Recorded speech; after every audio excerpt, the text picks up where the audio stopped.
Au nom du Père et du Fils et du Saint-Esprit. Amen.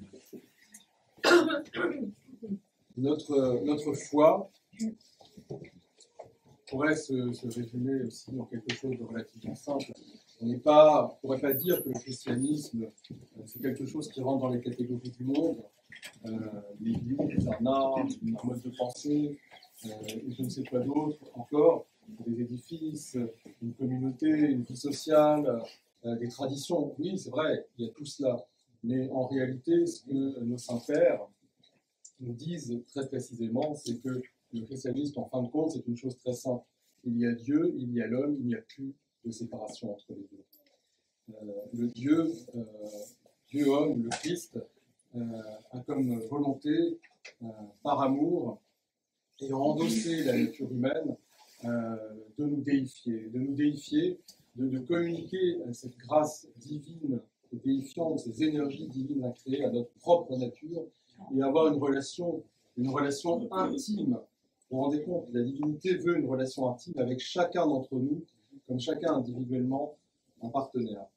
Et bienheureux Père Dimitros Staniloé nous rappelle que, en fin de compte, on peut dire que le christianisme, c'est un dialogue entre l'Église, entre le peuple de Dieu et le Père, par le Fils et dans le Saint-Esprit. Et tout cela est agissant parce que le Père, à travers les actions du Fils, il me transmet dans le Saint-Esprit cette grâce qui nous arrive. Et en fin de compte, eh bien, c'est cela, la semence qui est jetée un peu partout par Dieu dans son immense bonté. Il répand sa grâce partout et sa grâce nous parvient. C'est de ça qu'il s'agit. Le royaume, la parole, la bonne nouvelle, c'est cette déification qui nous attend, cette intimité avec notre Dieu. C'est de cela qu'il s'agit. La manière de faire qui nous est dévoilée aujourd'hui, nous la connaissons bien. Dieu agit par les deux méthodes qui sont les siennes habituellement. D'abord, par la méthode symbolique, et c'est d'ailleurs peut-être la première fois dans cette parabole qu'il utilise via le Christ. On va utiliser des emblèmes pour nous faire comprendre comment Dieu agit, comment il répond à sa grâce, comment l'homme réagit et doit réagir. Et deuxièmement, il nous inculque encore à nouveau cette nécessité qui est la synergie. C'est-à-dire que Dieu, lui, envoie sa grâce sans cesse. Vous voyez, il sème partout, au bord du chemin, partout, ça tombe partout. Il est constant, et ce qu'il envoie est en plénitude peut nous déifier. Mais ce qui va changer, c'est le terrain qu'il reçoit. Vous voyez bien, le terrain, c'est lui. Et nous avons la liberté, parce qu'il ne faut pas, comme je le disais il y a tout juste un an, et grâce à la magie de YouTube, vous pourrez réentendre exactement ce que je disais l'an dernier, n'est pas prédéterminé au bord du chemin, étant un roc, étant des ronces, ou étant de la bonne terre, parce que sinon on n'y aurait plus de liberté. Nous allons pouvoir passer à travers tous ces stades. Et ça, c'est notre liberté. La synergie, c'est cela. Dieu fait tout le chemin et se donne, mais l'homme doit agir pour être capable de recevoir Dieu, d'accueillir cette intimité et cette déification.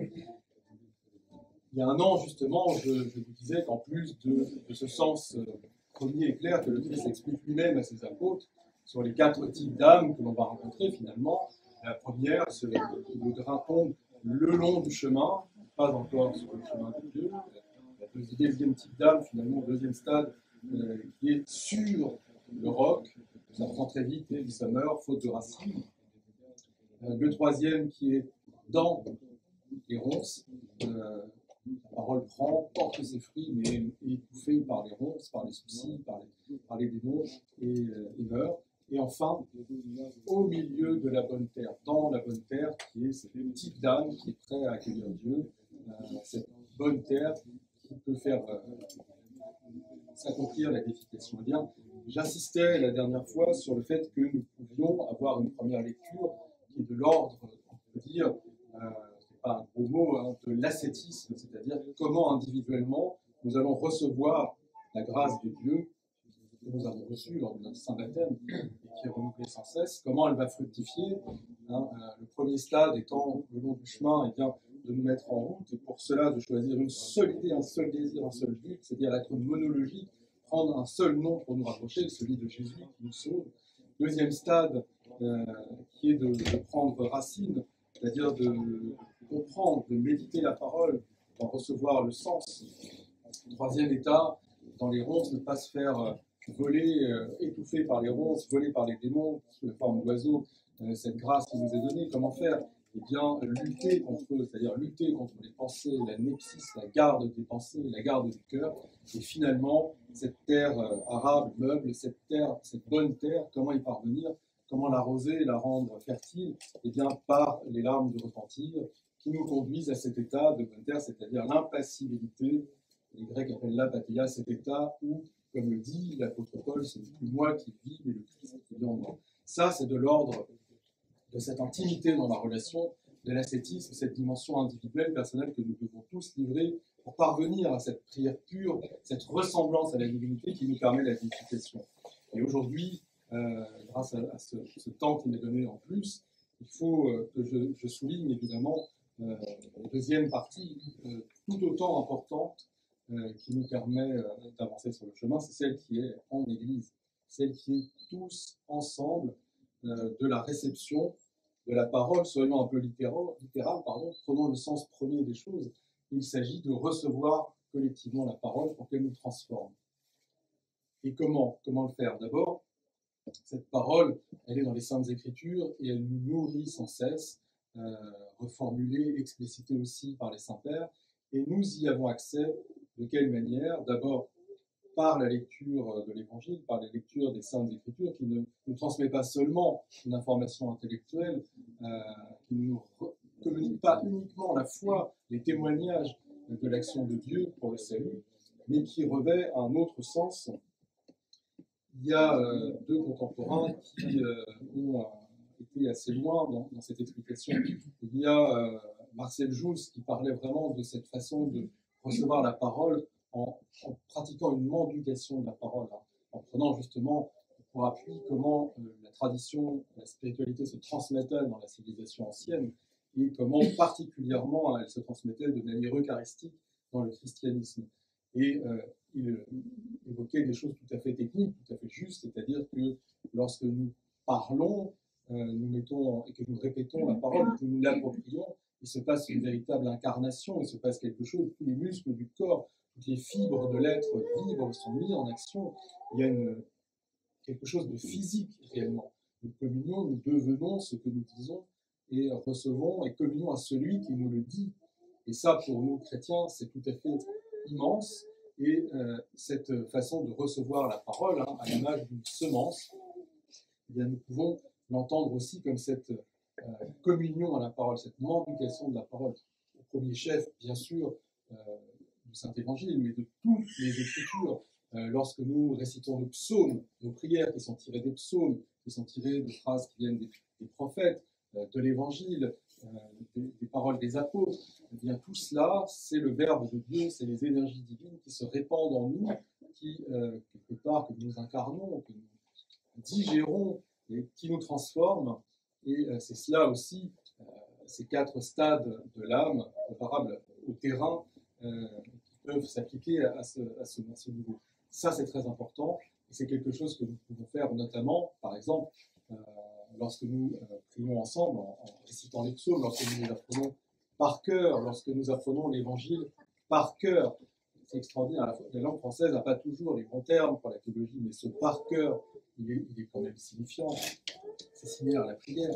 La parole de Dieu qui nous est révélée, celle qui est le Verbe, ce véhicule de l'Esprit Saint et de la grâce, rentre dans notre cœur et se dit, tout ça, à force de dire tout cela, à force d'entendre la parole, elle se dit en nous-mêmes, elle a une vie propre, elle a un cheminement propre qui dépasse les limites de l'intellect. Ce n'est pas seulement que nous comprenions, elle fait son chemin en nous, dans notre cœur, dans notre conscience, dans notre inconscience, dans tout notre corps.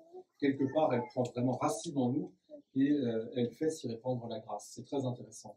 Et comment, mais ça, je pense que vous doutez de ce que je vais vous dire maintenant, comment nous pouvons être cette bonne terre, comment nous pouvons franchir ces stades pour recevoir la parole, pour y communier, pour qu'elle nous transforme complètement dans les meilleures conditions, pas se la faire voler, pas être juste dans un bref moment sans racine ou le long du chemin.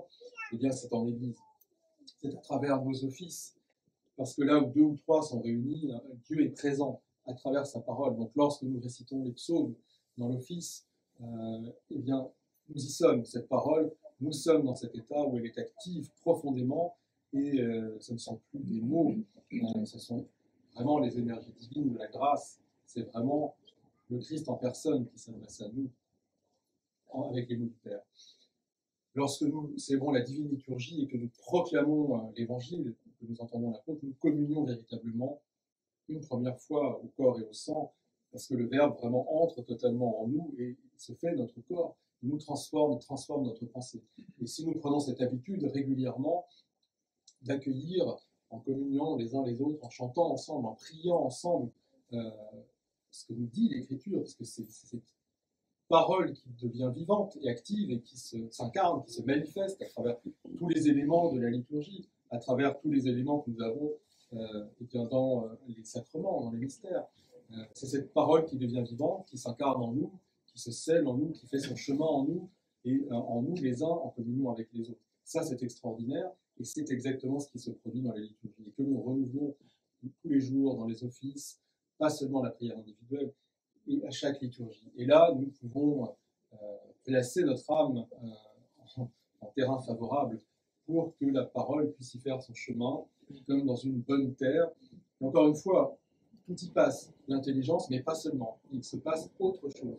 Nous, chrétiens, comme je le disais au tout début de mon propos, eh bien, nous allons au-delà de tout ça. Il y a quelque chose qui nous dépasse. Le Christ endosse notre nature, et donc, en utilisant tout, notre parole, notre corps, etc., eh bien, il se passe une autre transformation. La grâce agit au-delà de notre intelligence. Donc, saisissons-nous avec gratitude, avec joie de cet outil qui nous est donné à tous collectivement, la vie en Église, c'est-à-dire, et avant toute chose, la pratique des saints offices, la pratique de la divine liturgie, en plus de notre mendication personnelle à la maison. Lisons tous les jours le Saint-Évangile, les psaumes, pour que cette parole s'incarne en nous, elle prenne vie en nous, et qu'elle vienne accroître notre prière individuelle.